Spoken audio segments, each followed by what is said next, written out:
Courageous Self-Care podcast. I'm your host, Christina Marlette. On this show, we talk about self-care that not only makes you better and gives you more energy, it also changes your life. Isn't that what we all want? To feel happy and energized and to keep on getting better and better? Well, that is what we are learning here.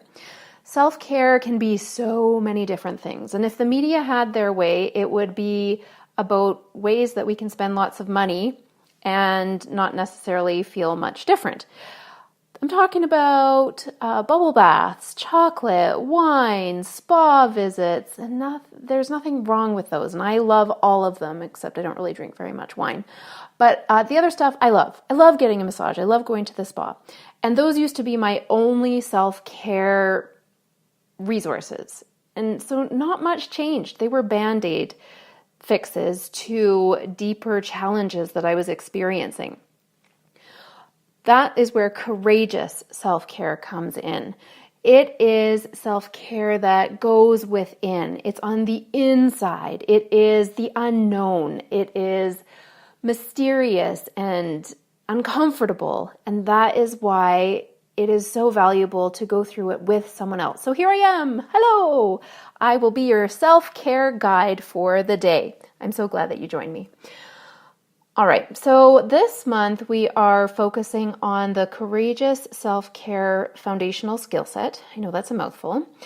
So let me just back up a little bit. There are 12 foundational skill sets of courageous self-care. And even just the idea that self-care is a skill and not some vague idea is really important. You can learn self-care. It's 12 different skill sets that will take you on an inner journey and help you come out the other side more how you have always wanted to be, the best version of yourself. So there are 12 of these skill sets. Each month I aim to focus on one of them on the podcast and give you insights into that skill set and how you can work on building it. This month we are continuing on with the skill set of learning how to access and trust and follow your intuition.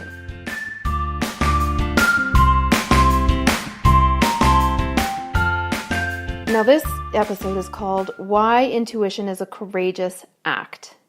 And we're going to get into that. It is definitely an act of courage to follow your intuition.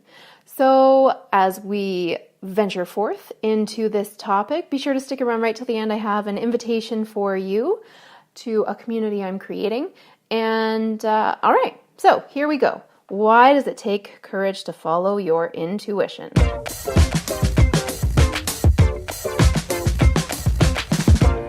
All right, reason number one. Why does it take courage to follow your intuition?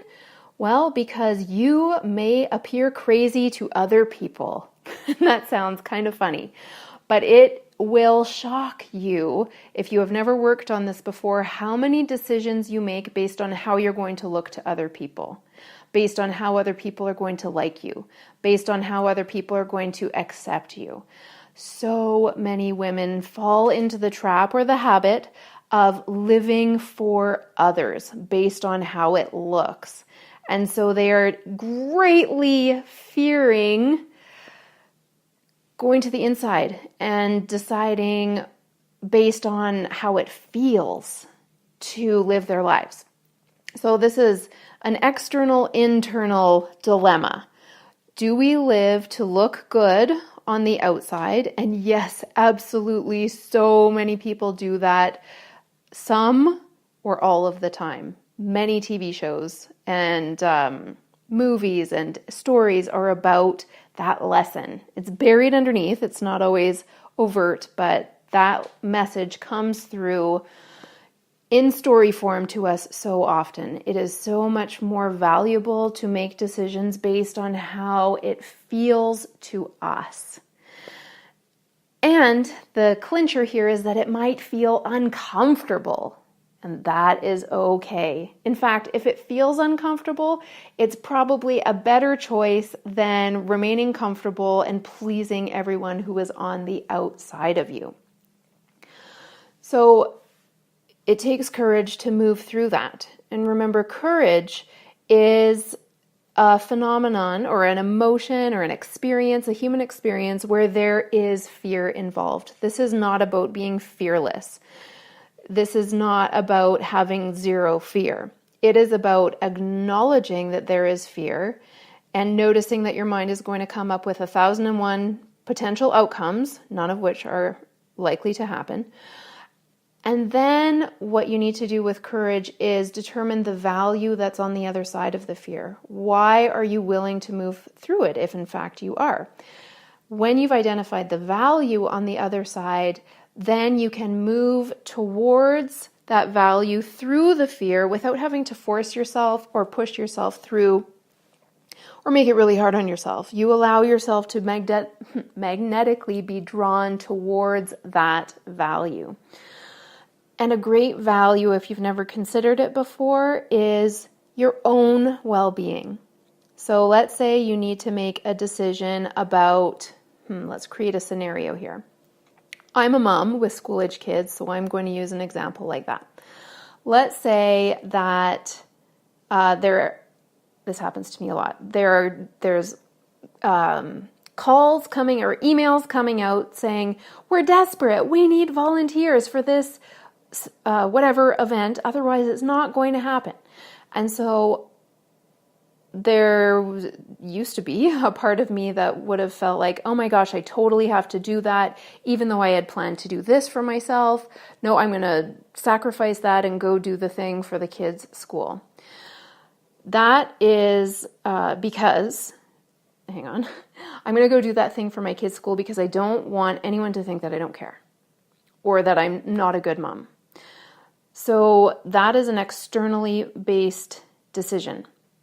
It used to be, and I've gotten better at this, it used to be so hard for me to say no to someone else in order to say yes to myself because I was definitely concerned about how they would perceive me.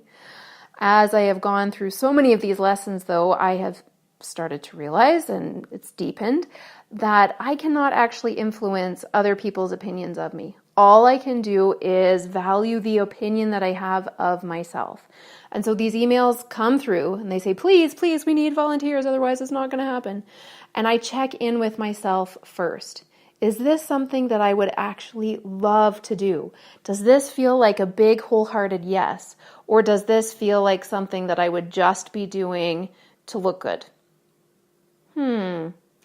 More often than not, I'm very specific. I have learned how I love to volunteer at my kids' school and how I don't love to volunteer at my kids' school. And so if the request is out of alignment with what it is that I actually love to do and will make me happy while I'm there and not feel bitter and resentful, then that's how I make my decision. I make my decision based on me, what's in my highest good, how it feels to me without so much concern about how it looks to others.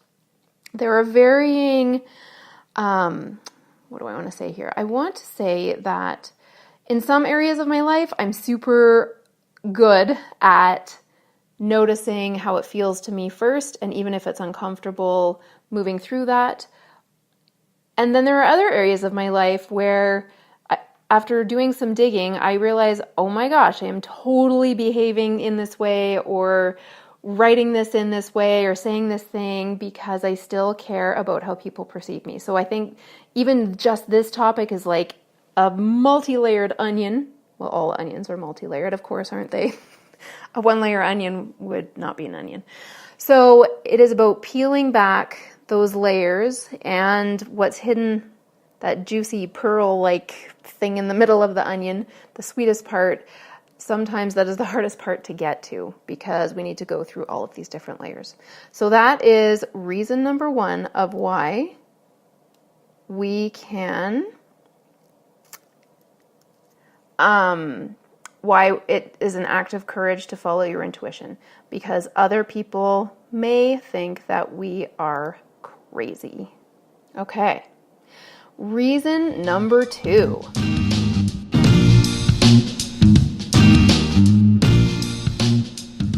Here's the second reason why it takes courage to follow your intuition.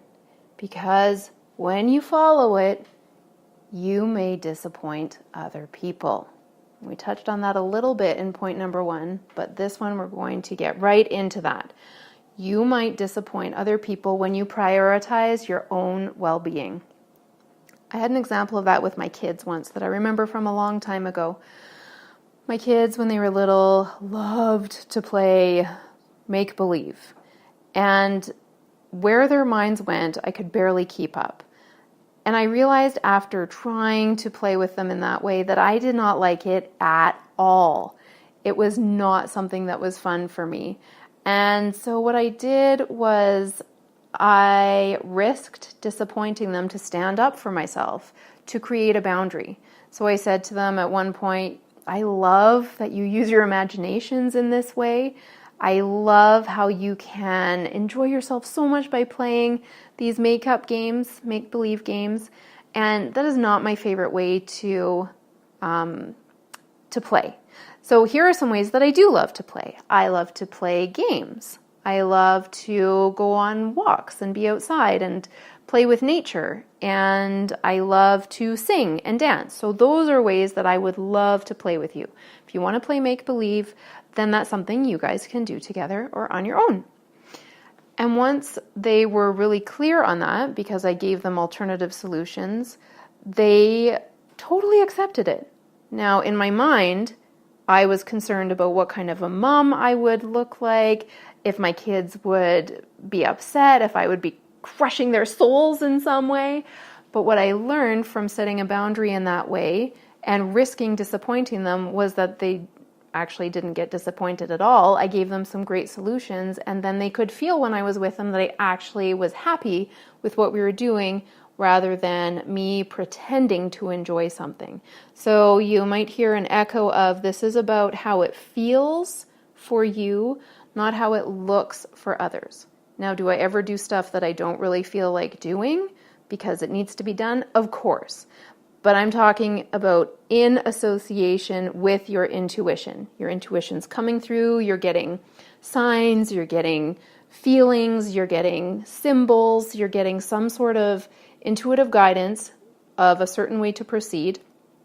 And you have a choice. You always have a choice to act or not to act. And so what can stop us is the fear of disappointing others. On a massive level, I had another circumstance with this where I was going into business with someone else. I was doing the training. Initially, it was a big yes intuitively. And then at a certain point, I started getting nudges that no, it was no longer the right path to follow. And I had invested a year into training. I had invested into a relationship and friendship with the person I was going to be in partnership with. And then I was getting these terrifying intuitive nudges that was not the way to proceed. And the only thing that was holding me back from talking to this person was that I was really concerned that I was going to disappoint her. And in the end, I did end up following my intuition, following my guidance. It just became too clear to ignore. And I was right. I did. The other person was disappointed in me and said some things that an older version of me would have felt really hurt by, but the newer version of me knew that it was just that person's thing and not it had nothing to do with me. And eventually it got resolved with the healing powers of time. So that is a small example and a big example of how, yes, it can be terrifying to potentially disappoint someone else. But what is even more terrifying is if we continue to disappoint ourselves over and over, because then we're moving further and further away of living our purpose, living the life we were destined to live, and being the best version of ourselves. So that is point number 2, why it takes courage to follow your intuition. Let's move now into point number 3. It also takes courage to act on your intuition, because if you're familiar with intuitive nudges or intuitive information, it might make absolutely no sense. It might not make any logical sense. There might not be any order to it. You might not be able to see where it's leading you. And it can be terrifying to not know where we're headed. If you're anything like me, you love to have a plan. and then you follow the plan. But what I've been experiencing for the last several years is at the beginning of the year, I'll make this fantastic plan. I'll do this self-inquiry. I'll go on people's webinars and New Year's stuff and totally get into all the exercises and create this plan. This is probably the second or third time this has happened to me. I'm seeing a pattern. And then by 1 or 2 months later, I'm getting a completely different intuitive nudge.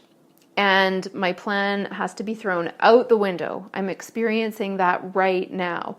I thought that I was going to focus this year on creating online programs and creating online membership and doing coaching and monthly teaching, and with some help from an energy healer and a physical healer and my own inquiry into my intuition, I have realized, nope, that is not the plan anymore. And so it is a little bit, if not a lot, terrifying, because along with my plan, I had income goals and I knew where money was going to be coming from. With my new plan, I have no idea. I cannot see further than just a couple of steps. And so part of my new plan, or my intuitive nudge, is that I'm working on a book, which I knew was percolating for the last 3 years, about courageous self-care.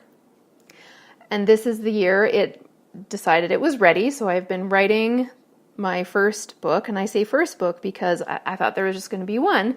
But what downloaded to me and has been coming through intuitively is that it's not one book, it's a series of 5 books. That's not my plan, I'm telling you. Not my plan to write 5 books.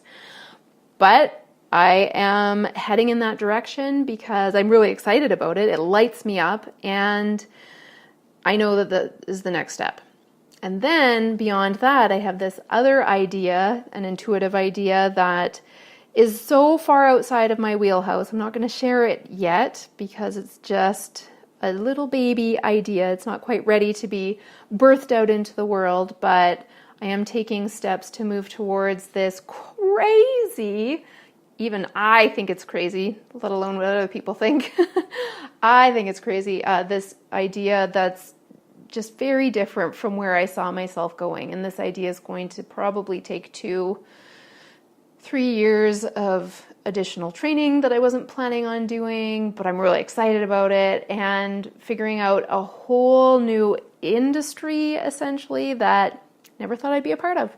So my idea, or this new situation, does not seem to make much sense, but because I honor my intuition, and I've been working over the last, at least 5 years to strengthen my intuition, it is something that I am willing to move towards because that is where I'm feeling guided now, regardless of what other people think about me, regardless of external factors like salary and income.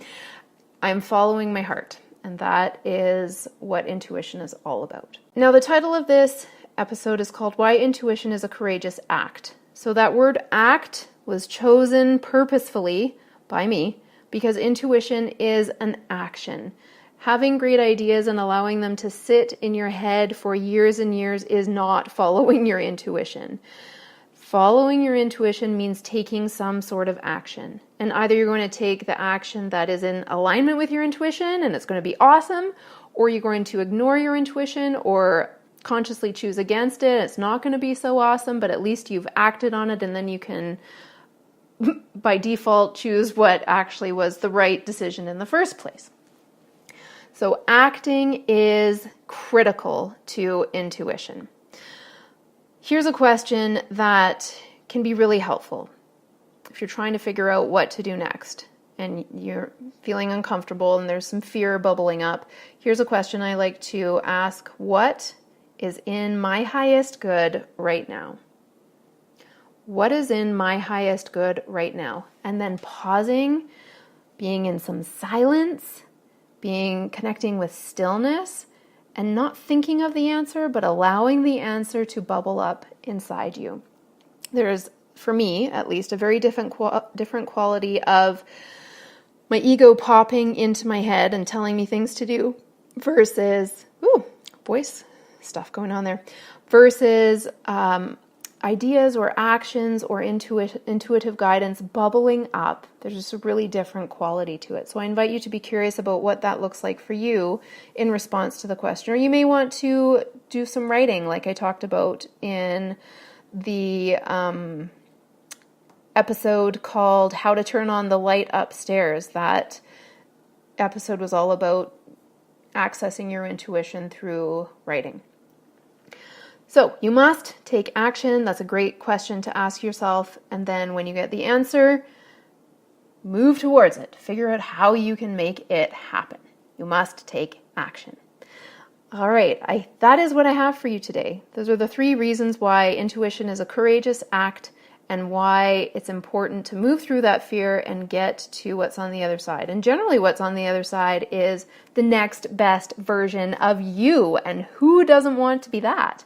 I always love to be getting better and challenging myself and moving through fear, because the person who I become on the other side, it's just so much more easy to fall in love with the next version and the next version and the next version of myself, because it's becoming closer and closer to who I envision myself to be. And I want that for you too. I hope this was useful for you. If you enjoyed it, please give it a like on whatever platform you're listening to it on. Leave a comment. You can share it with a friend or become a subscriber, and then you'll know when the next episode comes out. It's usually once or twice a week.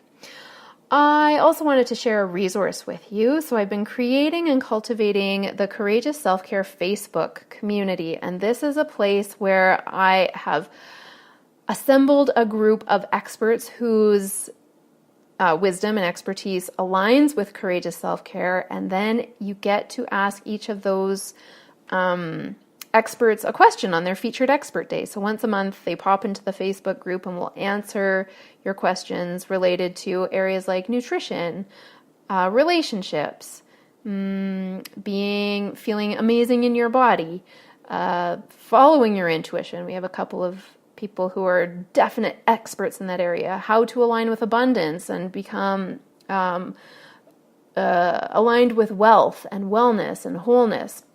So we just have an amazing group of experts gathered in there, and I would love for you to join us in the community. So you can either use the link in the description to the podcast, or you can search up Courageous Self-Care Community on Facebook, and I would love to see you in there. All right, thank you for joining me today. The final thought I want to leave you with comes from a quote I heard when I was watching Queer Eye for the Straight Guy on Netflix. Watched an episode that was just really, well, they all make me cry. But this one, I loved the phrase that one of the guys said. He said, when he was talking about the man that they were helping to make over, realize that spending a few minutes on himself was okay every day. He said, it's not vanity, it's self-care. And there's a big difference. I totally agree. I encourage you to play with this idea of intuition and to act on it, see what's coming up for you. I would love to see you in the Facebook community.